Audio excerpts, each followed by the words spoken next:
कपड़े धोने वाली बहू। शादी के पहले से ही विभा को कपड़े धोने का बड़ा शौक था। कभी नल के नीचे तो कभी तालाब के पास। अरे मेरी नीली वाली लुंगी नहीं दिख रही है। विभा की अम्मा, कहाँ रखी है लुंगी? अरे वो तो विभा ने परसों ही धोकर रखी थी आपकी अलमारी में, देखो वहीं होगी। वो ना मैंने आज धो दी, मुझे लगा कि गंदी हो गई होगी। अरे कैसे गंदी हो गई थी? उसे तो मैंने पहना भी नहीं। हे भगवान, इस लड़की के कपड़े धोने की आदत से परेशान हो गया हूँ मैं। जितना तो घर में राशन नहीं आता, उससे कहीं ज्यादा डिटर्जेंट पाउडर का खर्चा है। इसकी शादी करवा दो, शादी। जाए अपने घर में ही करे काम, फिर चाहे घर के कपड़े धोने हो या पूरे गांव के। हाँ ठीक बोल रही हूँ, देखता हूँ मैं कोई लड़का। वो दिन भी आ जाता है जब विभा को देखने लड़के वाले आ जाते हैं। लड़की मुझे अच्छी लगी। होने वाली सास कहती है, बेटी अगर कुछ पूछना है तो पूछ लो। वैसे तो हमारी लड़की बहुत ही शर्मीली है, जो बोल दो वो मान लेती है, इसे क्या पूछना होगा। अरे कैसी बात कर रही हो माँ, मुझे इन लोगों के घर रहना है, सवाल तो कई है। हाँ हाँ बेटा, पूछ लो ना, क्या पूछना है। आप लोगों के घर कपड़े कौन धोता है? सास का मुंह बन जाता है। देखो, अगर तुम ये कहना चाहती हो कि तुम्हें कपड़े धोने नहीं आते तो सुन लो, कपड़े मैं ही धोती हूँ, लेकिन तुम्हारे आ जाने के बाद मैं रुमाल तक नहीं धोऊंगी। अरे चुप रहना भाग्यवान, बहू बेचारी घर आई नहीं, उसे डराना शुरू कर दिया। वो क्या है ना बिटिया, अभी तक तो ये कल्लू की माँ ही धोती थी, लेकिन अब तुम्हारे पापा तो दहेज में वॉशिंग मशीन देंगे ही।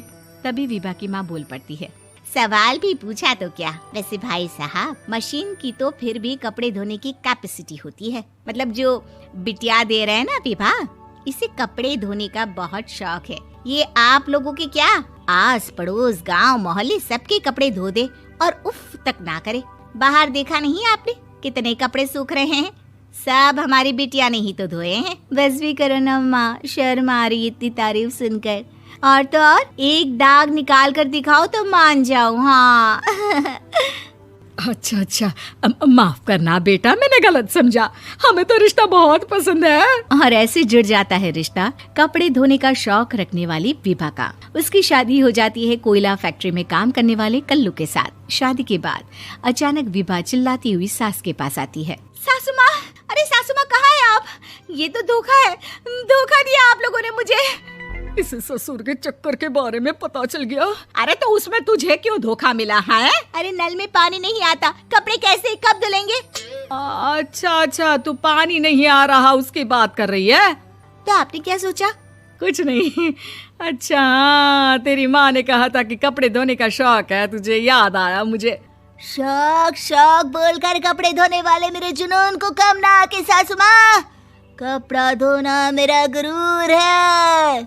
तभी पति भी वहाँ आ जाता है। अभी मैंने इसे सनी देओल की फिल्म दिखाई है, उसी के डायलॉग मार रही है माँ। अच्छा सुन, साफ साफ बता रही हूँ, पानी सुबह 4 से 6 और शाम को 10 से 12 आता है, समझी? विभा टाइमिंग सुनकर हैरान हो जाती है। ये क्या भूतों का मोहल्ला है? सुबह 4 बजे उठकर कौन कपड़े धोता है? 4 बजे टंकी में पानी जाता है, फिर सारा दिन धोना ना, किसने मना किया? अरे कैसी बात कर रही हैं? 200 लीटर की टंकी में कितने कपड़े धो लूंगी मैं? सुबह ही उठ जाऊंगी मैं। अब क्या था, विभा सुबह 4 से लेकर रात के 12 बजे तक कपड़े ही धोती रहती। एक रोज सास पड़ोस से निकलकर कहीं जा रही होती है कि साथ वाली कहती है, हाँ कल्लू की माँ, जरा ये बताओ कि 2 साड़ी है, 2 ब्लाउज और एक पेटीकोट और एक नाड़े वाला लंबा कच्छा। हाँ तो?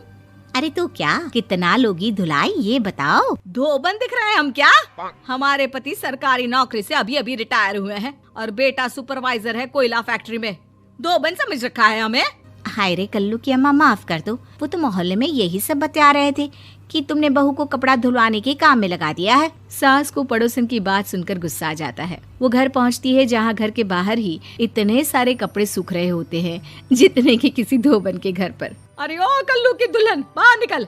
माँ जी यहीं आ जाओ, बाथरूम में चादर धो रहे हैं हम। अरे अभी हम धोते हैं, तुमको बाहर निकलो। ये आस पड़ोस वाले बोल रहे हैं कि हम बहू से कपड़े धुलवा कर उसे कपड़ा धोने वाली बना दिए हैं। अरे छोड़ो ना माँ जी, किन लोगों की बातों में आती हो? आस पास के लोगों का तो काम ही होता है कि वो किसी तरह सास बहू को लड़ा दे। बहू सारे घर के कपड़े धोती है, ये क्या कम है? बोलिए। सास को भी लग जाता है कि वो बहू का ये सनकीपन नहीं छुड़वा सकती, इससे अच्छा है कि खुद ही चुप हो जाए।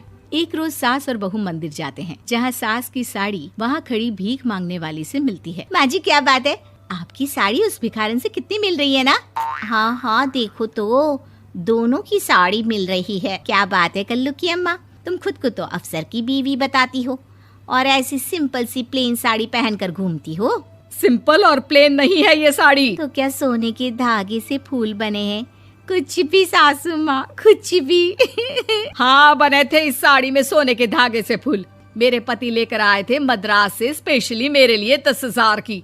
ताहे भाई साहब इस भिखारन के लिए भी सेम टू सेम साड़ी लेकर आए होंगे 10,000 की। सास उस वक्त तो कुछ नहीं कहती, लेकिन बहू के साथ घर आती है और अलमारी से एल्बम निकाल कर लाती है। ये साड़ी देख रही है, ये वही साड़ी है जिसे मैंने अभी पहना था। इस साड़ी में ये जो चमकदार फूल दिख रहे हैं ना, ये सोने के धागों से काटे गए हैं। लेकिन तू लोकल वॉशिंग मशीन ब्रश से घिस घिस कर सारे फूलों को निकाल कर साड़ी प्लेन कर दी। मुझे माफ कर दीजिए सासू माँ। और तो और, जब मैंने तुझे तेरी गलती के लिए कुछ नहीं कहा, लेकिन तूने तो सबके सामने मेरा मजाक ही बना दिया। क्यों? बहू को समझ में आ जाता है कि अब से उसका कपड़े धोना बंद।